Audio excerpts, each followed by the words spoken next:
I just found out my dead best friend's daughter might be my husband's, and he's saying she probably is, but that it's not what it looks like. I don't even know where to start. The past 6 months have been an absolute train wreck and it only seems to be getting worse. My 33F best friend since elementary school, who I'll call Alice, passed away in February from cancer. She had a 2-year-old daughter who went into the custody of her mom after she passed away, who I'll call Alexis. Last month Alexis showed up on our doorstep unannounced, telling my husband, 36M, he needs to take responsibility for his child and either take custody or start finally paying child support. She says that Alice had told her when her daughter was born who the father was, but didn't want anything to do with him. To answer the inevitable, Alice was a traveling nurse and made a lot of money, which is the only reason I can think of for why she didn't go for child support. During this conversation my husband had the worst panic attack he's ever had, so we had to end the conversation before I could get more details. My husband's story is, I don't even know. He said that Alice's daughter is probably his, but that it isn't what I think. Almost 3 years ago we threw a large housewarming party as we just moved into our dream home, after I finally finished residency and was set to make real money for once. Alice was in town and set to be at the party, but I was called into work before she got there. I didn't get back till after 3 a.m., party was winding down, my husband was passed out upstairs, and Alice had already left the party, which at the time I did find strange as we hadn't seen each other in months, and I thought she really would have wanted to see me as well. My husband claims he woke up in the middle of the night to Alice on top of him, but he passed out again before he could say anything. He claims he never told me because he was worried I wouldn't believe him, which I really don't know if I do. He showed me some texts he sent his best friend the next day asking for his advice about him thinking someone SA'd him, but if he cheated he could have had that conversation as evidence, especially since he never said Alice specifically. Ever since the party he has been very distant with Alice, and after she had her daughter he would even find excuses not to be around the house when she would visit at all. I don't know if that's because he cheated, or if Alice did actually SA him and this was his trauma response? Honestly Reddit, I don't know what to do. I've known Alice since we were children and she had never come across as that kind of person.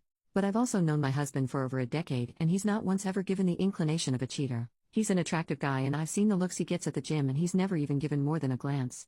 What the hell should I do? How do I figure out what the truth is here when Alice isn't even around to defend herself? She never even implied she liked my husband, let alone wanted to sleep with him. I told my husband he needs to get a DNA test before anything is decided on the child's part, but in the meantime he needs to move out while I think about what I'm going to do here. Relevant comments. Commenter, did Alice change behavior after that night? Anything at all? OP, not that I noticed. She'd always been at least a little standoffish towards him as she thought I could do better. The first time she visited after she gave birth, she asked where he was since he wasn't home, for the first time, but she never asked again after that. Commenter, obviously DNA test.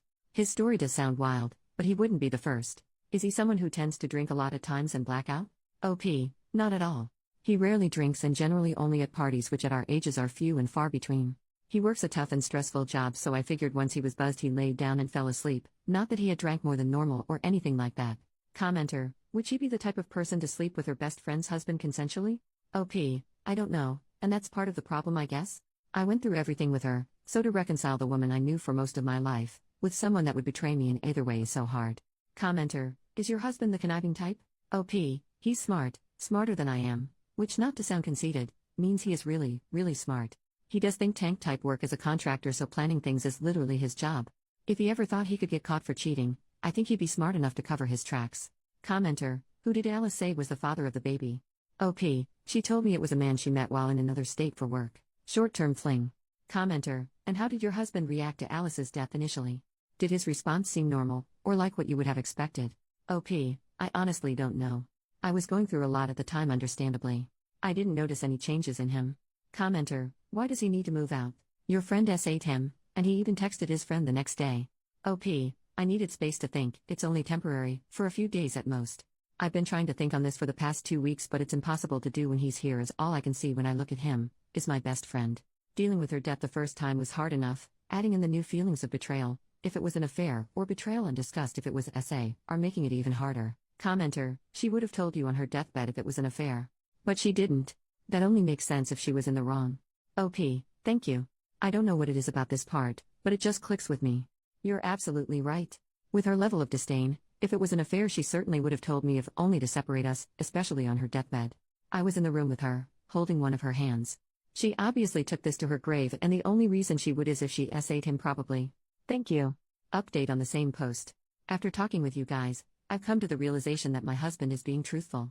My best friend SA'd him. Several people pointed out that with Alice not liking my husband, if it was an affair, she would have told me when she was dying, if only to separate us. You're absolutely right. I was there, in the room while she passed. I held her hands for days, we talked about so much. If it was just an affair, she would have told me. But if she essayed my husband, she wouldn't have said a word. That's the type of thing horrible people take to the grave. I've also come to the realization that I made a terrible mistake asking my husband to leave for a few days while I gather my thoughts. Not to make excuses, but losing my best friend to cancer, a long cancer fight at that, was brutal. To say that I was devastated wouldn't do it justice. That it happened only 6 months ago, and I'm still feeling it every day. So to have this thrown on me? It's like I'm losing her all over again. Either she betrayed me and screwed my husband, or she betrayed me and essayed my husband. Not only have I lost her, but now I've lost the good memories, an entire lifetime's worth. It was impossible for me to look at him and not also see her, and be struck with the horror and realization of that loss all over again. I felt I needed to be able to break down, grieve, and think without the fresh wave of loss I got every time I saw him. It was wrong of me to ask him to leave, you're right though, and as of a few minutes ago I've righted this wrong. I called my husband, I apologized, told him I believe him, and begged him to come home. He'll be here in half an hour at most, and I'm going to support my husband the way I know he would have supported me. I've been an off and on Reddit user for several years, and sometimes the advice given on subreddits like these can be a bit hit or miss, but today you guys did good. You've helped me realize not only that I was wrong and being stupid at that, but that I was hurting the person that needed me the most. I was selfish. I have no idea what we're going to do as far as the potential daughter is concerned, but I can assure you we'll deal with it together. It's going to take a lot of time, and probably a lot of therapy, to grieve this new loss. I feel numb now, as though I'll never cry again. My best friend essayed my husband, which means she was no friend of mine. She flaunted it, coming to my house, sitting with me, and gabbing. She brought her child here trying to rub it in his face right in front of me.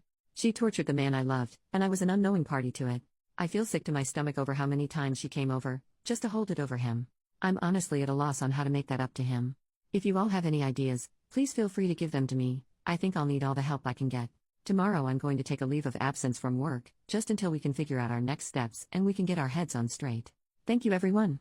Update, 7 months later. I've received a lot of messages asking for an update, so I've decided to finally sit down and write one out. As you can imagine, after the train wreck that was thrust upon us, this update isn't likely to answer any of your questions, only present a few more.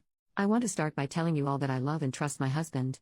My reaction to ask him for space to think in retrospect was wrong. But at the time I didn't know what to think. It was a combination of losing my best friend again, and also the fear that I was losing my husband, that sent me spiraling. Again, it was a mistake to ask him to leave, and I did rectify that in the end. Now for the update. As mentioned in the original post, I did take a leave of absence from work, and we spent a long time just being together. Talking, reaffirming our love for one another, and figuring out what to do next. We of course spoke with a lawyer, and my husband was very adamant about not having anything to do with the child, but was willing to offer financial support as needed. So we agreed to do a DNA test immediately to prove paternity, and then go from there. Didn't know you could buy tests on Amazon, but with only a few weeks processing it was the easiest path forward since Alexis lives hours away. To everyone's surprise, Alice's daughter is not my husband. We ended up testing twice, both very definitive. The first test we performed ourselves as mentioned, and another after Alexis refused to believe the first test, and took my husband to court for child support. For a single second this whole thing made me second guess if my husband was essayed, that this could have been her way of forcing my husband to admit to an affair. But after talking with Alexis, I don't think that was the plan. Alexis says that Alice told her my husband was the father under strict confidence, demanding that she never, ever tell me or my husband. We were only ever to be told if Alexis died before Alice's daughter was old enough to take care of herself, so that she wouldn't end up in foster care. The only reason Alexis came to us then instead of keeping that secret, is because Alice's life insurance wasn't being released yet and she was out of options. She also felt I should know my husband and her daughter had had an affair. This all reaffirms in my mind that Alice did essay my husband, with the expectation of getting pregnant with his child. She obviously had other partners at the time since one of them fathered her daughter, but no one knows who. It's clear to me that Alice believed it was my husband. I did suggest Alexis upload a sample to Ancestry, see if any matches pop up, but as Alice traveled all over for work I don't know that anything will ever come of that. In truth, I've washed my hands of the situation. Alice did enough damage and I don't particularly plan to be around for any more. My husband and I have gone through a lot of counseling and will likely continue for a while. This whole situation damaged us both, my husband more obviously, and I don't think we'll fully heal for a very long while. To answer a few questions. No, sadly there isn't a hidden diary or text to explain what the hell was going on. My husband and I are not getting divorced. He understands why I reacted the way I did and has been strong when I was weak before. I've spent the past 7 months being strong while he was weak, so we're considering the whole thing even. We are still madly in love, and plan to be together for a long time still. More on this. No, we will not be adopting Alice's child. If she had been my husband's, we would not have been adopting the child. Ultimately I thank Reddit for setting me straight. There was a massive outpouring of support and corrective advice. To say I got a slap in the face would be a descriptive but apt way to put it. I needed it then, and I thank you for it. To say that you may have saved my marriage is an understatement. I do, however, have some good news. During my leave of absence, while my husband and I rediscovered what makes us love each other the most, I got pregnant. We're expecting our first baby, a girl, in a little over 3 months, and my husband and I are ecstatic. And no, we will not be naming her after my dead ex-best friend.